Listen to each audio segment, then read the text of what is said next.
آصف زرداری پر دفاعی سامان کی خرید و فروخت اور کرپشن سے حاصل رقم سوئٹزرلینڈ کے بینکوں میں جمع کرانے، ان پر اپنی اہلیہ بے نظیر بھٹو کی موت میں ملوث ہونے کے الزامات بھی عائد کیے گئے، جس کے بعد انہوں نے طویل جیل بھی کاٹی۔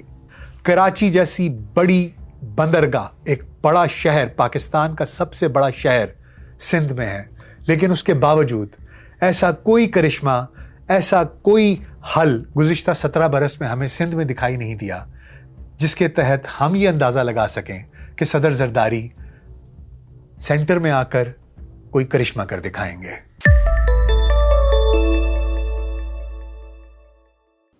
VLC پوڈ کاسٹ میں ڈاکٹر ناصر بیگ کے ساتھ خاکسار آپ کی خدمت میں حاضر ہے۔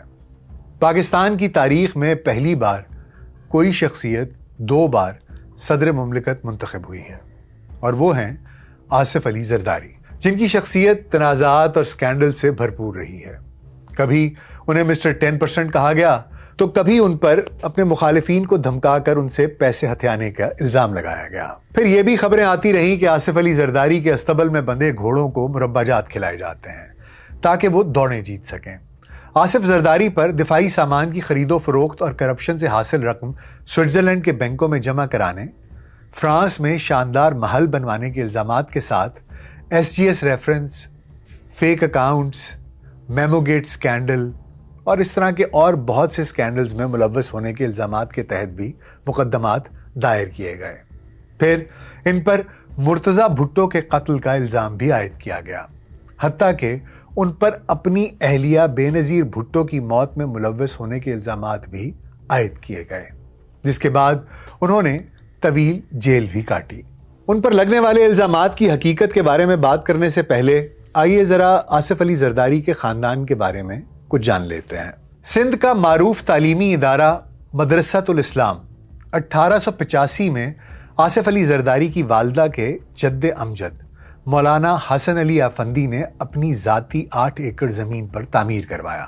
یہ وہی ادارہ ہے جہاں قائد اعظم محمد علی جناح، پہلے وزیر اعلیٰ عبداللہ ہارون، دیوان جوناگڑھ سر شاہنواز بھٹو، وزیر اعلیٰ ایوب کھوڑو اور سر غلام حسین ہدایت اللہ جیسی شخصیات نے تعلیم حاصل کی۔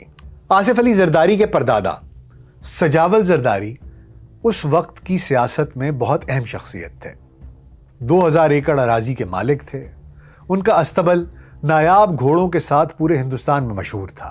ان کے پوتے اور آصف زرداری کے والد حاکم علی زرداری ولد محمد حسین ولد سجاول زرداری کو 1969 میں زرداری قبیلے کی سرداری کا اعزاز ملا۔ 2011 میں حاکم زرداری کی وفات پر آصف زرداری اپنے قبیلے کے سردار بنے۔ جنرل ایوب کے ریفرینڈم میں سردار حاکم علی زرداری نے آخری وقت تک فاطمہ جناح کا ساتھ دیا اور کسی دباؤ میں نہ آئے، اور بالآخر جیل میں ڈال دیے گئے، مگر نواب شاہ سے محترمہ فاطمہ جناح کو جتوایا۔ اپنے وقت کا مہنگا ترین 7 منزلہ بیمبینو کمپلیکس سردار حاکم علی زرداری نے اس وقت 1962 میں عملی سیاست میں آنے سے پہلے جدید ترین مووی ٹیکنالوجی کے ساتھ بنوایا، جبکہ اس کا افتتاح صدر پاکستان ایوب خان نے بما کابینہ کیا، اور اس وقت سب نے وہاں پر فلم لارنس آف عربیہ بھی دیکھی۔ حاکم علی زرداری نے 2 شادیاں کی تھیں، اور ان کی دونوں اہلیاؤں کا تعلق اپنے دور کے بڑے علمی اور ادبی گھرانوں سے تھا۔ ان کی پہلی شادی صوبہ سندھ کی پہلی جدید درسگاہ سندھ مدرسۃ الاسلام کے بانی حسن علی افندی کی نواسی سے ہوئی تھی، جبکہ ان کی دوسری اہلیہ آل انڈیا ریڈیو اور ریڈیو پاکستان کے علاوہ BBC ہندوستانی سروس کے بانیوں میں شمار کیے جانے والے معروف شاعر، ادیب اور صداکار زید بخاری کی سب سے چھوٹی صاحبزادی ہیں۔ حاکم زرداری کچھ فلموں کے کو پروڈیوسر بھی رہے۔ ان کے بیٹے آصف علی زرداری کو وحید مراد کی فلم سالگرہ میں چائلڈ کیریکٹر بھی بڑا سرمایہ دار ہونے کی وجہ سے 7 برس کی عمر میں ملا۔ آصف علی زرداری اپنے والدین کے اکلوتے بیٹے ہیں۔ ان کی 2 بہنیں ہیں، فریال تالپور اور عذرا افضل بچوہو۔ آصف زرداری 26 جولائی 1955 کو نواب شاہ ڈسٹرکٹ کی تحصیل قاضی احمد میں پیدا ہوئے۔ انہوں نے ابتدائی تعلیم سینٹ پیٹرک اسکول کراچی سے حاصل کی اور گریجویشن دادو کیڈٹ کالج پٹارو سے حاصل کی۔ ان کے کلاس فیلوز میں جیو جنگ کے میر شکیل الرحمان اور ذوالفقار مرزا بھی رہے۔ اپنی جوانی میں وہ پولو اور باکسنگ سے لطف اندوز ہوتے رہے۔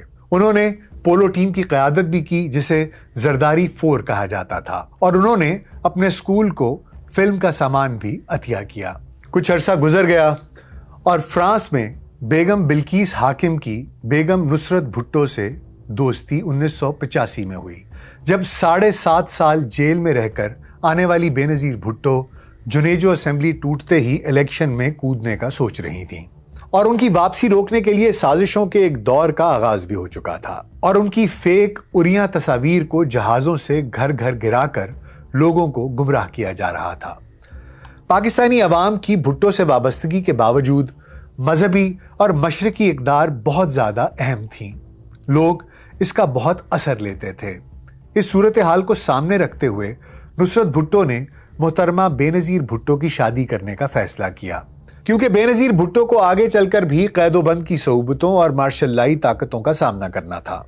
اس لیے محترمہ کے لیے سخت جان، مرد بحران، مشکلات کا عادی شوہر درکار تھا، جس کو مرنے کا خوف نہ ہو، جو یہ کہہ سکے کہ آج کے بعد جیل بے نظیر بھٹو نہیں، وہ جائے گا، بلکہ یہ کہے کہ بے نظیر کی طرف بڑھنے والی ہر مصیبت وہ خود پر لے گا۔ ایسے مضبوط اعصاب اور وفاداری کی توقع لے کر ہی نصرت بھٹو نے آصف زرداری کی بے نظیر بھٹو سے منگنی کا فیصلہ کیا۔ آصف علی زرداری نے London school of business Oxford سے بزنس کا 1 سالہ ڈپلومہ حاصل کیا تھا، اور وہ سیاست میں بھی ابھی نووارد جوان تھا، اور شوگر مل کے علاوہ اپنی 2000 ایکڑ آبائی زرعی اراضی کی دیکھ بھال بھی کر رہا تھا۔ جیسے ہی آصف زرداری اور بی بی کی منگنی کا اعلان ہوا، بہت سے ایسے لوگ تھے جو آگ بگولا ہو گئے اور سازشوں میں مصروف ہو گئے۔ بیگم نصرت بھٹو کی نظر میں آصف زرداری نسل، سیاست، مالی معاملات، کردار، ہر لحاظ سے مسٹر کلین، مسلسل جد و جہد رکھنے والے خاندان سے ہونے کی بدولت ہی اس اہل قرار پائے تھے، اور پھر وقت نے یہ ثابت بھی کیا کہ بیگم نصرت بھٹو کا یہ فیصلہ شاید درست تھا۔ بہت سے لوگ شاید اس سے اختلاف بھی کرتے ہوں، لیکن آصف زرداری بے نظیر بھٹو کے ساتھ کھڑا رہا۔ 1987 آصف زرداری کے لیے سب سے فیصلہ کن سال تھا، جب ان کی سوتیلی والدہ ٹمی بخاری اور بیگم نصرت بھٹو نے بے نظیر بھٹو کے ساتھ آصف کا رشتہ طے کیا۔ 18 دسمبر 1987 کو ہونے والی یہ شادی کراچی کی یادگار تقریبات میں شمار ہوتی ہے، جس کا استقبالیہ امیر ترین علاقے کلفٹن کے ساتھ ساتھ غریب ترین علاقے لیاری کے ککری گراؤنڈ میں بھی منعقد ہوا، اور امراء کے شانہ بشانہ ہزاروں عام لوگوں نے بھی شرکت کی۔ ذوالفقار علی بھٹو کی پھانسی کے بعد بے نظیر بھٹو اور ان کے لاکھوں سیاسی پرستاروں کے لیے یہ پہلی بڑی خوشی تھی۔ آصف زرداری اوائل عمر سے ہی یاروں کے یار ٹائپ شخص کے طور پر کراچی میں متمول حلقوں میں جانے جاتے تھے، اور آج ان کے مخالف بھی ان کو وعدوں کی پاسداری کرنے والا اور یاروں کا یار قرار دیتے ہیں۔ ان کے ایک دوست کا کہنا ہے کہ ایک مرتبہ کراچی کے مضافات میں ہم لوگ ہارس رائڈنگ کر رہے تھے کہ ہمارے گروپ میں شامل ایک جرمن سفارتکار کی بیٹی کا گھوڑا دلدل میں دھنس گیا۔ اس صورتحال میں کوئی آگے نہیں بڑھ رہا تھا، لیکن آصف زرداری دلدل میں اتر گیا اور پہلے لڑکی کو بچایا اور پھر گھوڑے کو نکالا۔ آصف زرداری کو گھوڑے، اونٹ اور دوسرے مویشی پالنے کا شوق ہے، اور وہ ذمہ داری بھی کرتے ہیں۔ قومی اسمبلی کی رکنیت کے لیے ظاہر کردہ ان کے اثاثوں کے مطابق ان کے پاس 20 گھوڑے، 300 اونٹ، 200 بھینسیں، گائے اور 250 بکریاں ہیں۔ اس کے علاوہ 5658 ایکڑ زرعی زمین بھی انہوں نے اپنے اثاثوں میں ظاہر کی ہے، مگر بعض لوگ کہتے ہیں کہ آصف زرداری کی زمین اس سے بھی کہیں زیادہ ہے۔ بے نظیر بھٹو سے بے وفائی نہ کرنے کی بدولت ہی آصف زرداری نے لمبی جیلیں کاٹی، بے شمار مقدمات کا سامنا کیا۔ ان کا کہنا تھا کہ بے نظیر بھٹو میری بیوی بعد میں ہیں، میری لیڈر پہلے ہیں۔ آصف علی زرداری کو بے نظیر بھٹو کی قیادت پر مکمل بھروسہ تھا، اسی لیے انہوں نے محترمہ کے خلاف ہر سازش کو ناکام بنایا، جس پر پیپلز پارٹی مخالف قوتوں نے اس کے خلاف بھرپور کارروائیاں بھی کیں، حتیٰ کہ انہیں قتل کرنے کی کوشش بھی کی گئی، ان کی زبان کاٹ دی گئی۔ ان کے خون آلودہ کپڑوں اور کٹی ہوئی زبان کے ساتھ تصاویر بھی اخبارات میں شائع ہوئیں۔ ان پر ان گنت مقدمات درج کیے گئے جن میں وقت کے ساتھ ساتھ وہ بے گناہ ثابت ہوئے۔ ایک مقدمے میں آصف زرداری اور بے نظیر بھٹو کو سزا سنائی گئی تو ججز کی گفتگو کی ریکارڈنگ سامنے آ گئی اور دونوں اس کیس میں بھی بری ہو گئے اور ججز کو استعفیٰ دینا پڑا۔ محترمہ بے نظیر بھٹو کی شہادت کے وقت جب ملک ایک شدید بحران سے دوچار تھا، سندھ کی عوام نے ریل کی پٹڑیاں بھی اکھاڑ دی تھیں کہ 2 سندھی وزیر اعظموں کو راولپنڈی میں شہید کر دیا گیا تھا۔ آصف علی زرداری نے اس وقت پاکستان گھپے کا نعرہ لگایا اور ملک کو 2 لخت ہونے سے بچا لیا۔ بغیر عدالتی سزاؤں کے لمبی جیل کاٹنے والے آصف علی زرداری وفاقی وزیر بھی رہے، 2008 سے 2013 تک صدر مملکت بھی رہے اور 2024 میں دوسری بار صدر مملکت منتخب ہوئے۔ اپنے پہلے دور صدارت میں انہوں نے صدر کے تمام اختیارات وزیر اعظم کو منتقل کر دیے۔ پہلے دور صدارت میں ان کے قابل ذکر فیصلوں میں اسمبلیوں کی معطلی کے اختیارات پارلیمان کو واپس کرنا، 18ویں آئینی ترمیم کے ذریعے صوبائی خود مختاری بحال کرنا، فاٹا اصلاحات، آغاز حقوق بلوچستان اور نیشنل فائنانس کمیشن ایوارڈ کے فارمولے کی اثر نو تشکیل، گلگت بلتستان کی خود مختاری اور صوبہ سرحد کو خیبر پختونخوا کا نام دینا شامل ہیں۔ اپنے پہلے دور صدارت میں انہوں نے فوجی جنرل مشرف کو اقتدار سے بے دخل کر کے جمہوری حکومت قائم کی، لیکن اب کی بار انہیں ایک مختلف قسم کے چیلنجز کا سامنا ہے۔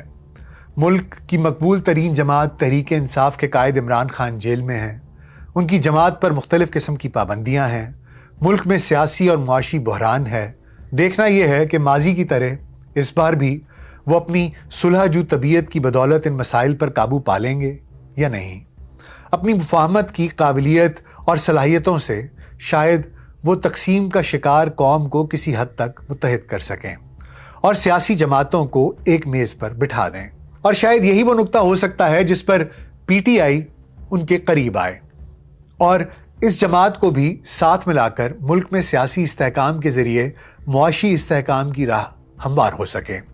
سینئر صحافی نصرت جاوید کا کہنا ہے کہ آصف زرداری کے سامنے منزل یا ہدف تو معاشی استحکام ہی ہے۔ ان کے مطابق جب وہ پہلی بار صدر بنے تو پاکستان کے دیگر ممالک سے مراسم بڑھے اور انہوں نے پاکستان پیپلز پارٹی کے دور میں اہم منصوبوں کی راہ بھی ہموار کی۔ نصرت جاوید کا یہ بھی کہنا تھا کہ یہ آصف علی زرداری ہی تھے جنہوں نے سی پیک جیسے منصوبوں کی بنیاد رکھی اور چین کے کئی دوروں میں اس منصوبے کے خد و خال پر کام کیا۔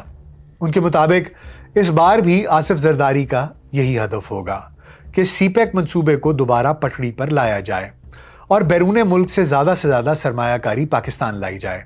نصرت جاوید کے مطابق آصف علی زرداری نے ایران کے ساتھ گیس پائپ لائن کے منصوبے کا افتتاح کیا اور اب وہ اس کی تکمیل کو بھی یقینی بنانے کے لیے پرعزم ہوں گے۔ اس کے ساتھ ساتھ آصف علی زرداری نے تنخواہ نہ لینے کا بھی اعلان کیا ہے۔ ایسے میں لوگوں نے مشتاق احمد یوسفی صاحب کا ایک لطیفہ ٹویٹ کیا جس میں وہ کہتے ہیں کہ انہوں نے ایک خانسامہ اپنے گھر ملازم رکھنا چاہا، اس سے تنخواہ کی بات ہوئی تو اس نے کہا کہ حضور میں 80 روپے تنخواہ لوں گا، لیکن اگر سودا سلف بھی مجھے ہی لانا ہے تو پھر 40 روپے ہی کافی ہوں گے۔ بہرحال کہنے کا مقصد یہ ہے کہ تنخواہ تو اونٹ کے منہ میں ایک زیرہ ہے۔ جو پروٹوکول اس قسم کی شخصیات انجوائے کرتی ہیں وہ قوم کو کروڑوں روپے میں پڑتا ہے۔ اور اتنی تعریفوں کے پل باندھنے کے بعد یہ بات کرنی بھی لازمی ہے کہ گزشتہ 17 سال سے سندھ میں پیپلز پارٹی کی حکومت ہے، کانسٹنٹ، کنٹینیوس، مسلسل، ایک تواتر کے ساتھ، اور ہمیں سندھ میں کسی غریب کسان کی زندگی بدلتی دکھائی نہیں دی۔ وہاں پر کوئی ایسی صنعت لگتی دکھائی نہیں دی جس سے ہم یہ کہہ سکیں کہ سندھیوں کی زندگی تبدیل ہو گئی ہے۔ آج بھی وہاں وبائیں پھیلتی ہیں، وہاں پر لوگ بھوک سے مرتے ہیں، وہاں پر بچے بیماریوں سے مرتے ہیں، وہاں پر افلاس کی بہتات ہے، تعلیمی نظام ناقص ہے، اساتذہ اسکولوں میں جاتے نہیں ہیں، کراچی جیسی بڑی